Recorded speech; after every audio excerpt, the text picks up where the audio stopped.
Hey everybody, what's up and welcome back to today's video guys. And today guys, I'm going to go ahead and be showing you how to go ahead and make your hair shorter in FaceApp.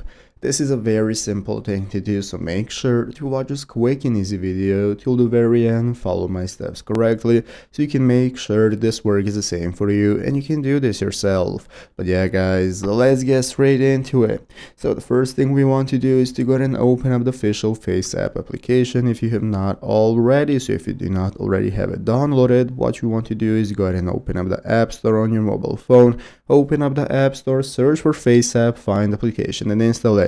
So after installing it, opening it up, this is going to be the home page you're greeted by, from where we can get started accessing our photos by using either the camera roll option right here at the bottom of the screen or directly from our photo gallery. So we're going to open up our photo where we want to make our hair shorter and tap on it right here in this menu to open it up, and now it's going to look like this, and now we can get started editing it. So once it's opened up in this editor menu right here, we can take a look at all the filters that we can use for managing our hairstyle, and we can find the hairstyles option right here. So we're going to click on hairstyle. So basically guys, this is going to enable us to take a look at all the filters we can use. As you can see, a lot of them are premium and can only be purchased with a premium subscription, but we have two right here that are free, and we can use the haircut option right here. This is going to enable us to make our hair shorter, so you can select how shorter you want it to be right here. As you can see, by selecting the options, it's going to make it shorter and shorter until it gets to the shortest option possible. So this is how you apply that effect. If you're satisfied, just click the save button to save it to your gallery, and that's how it's done. So I hope this video was helpful. If it was, make sure to leave a like, subscribe to the channel. Thanks for watching, take care, and bye.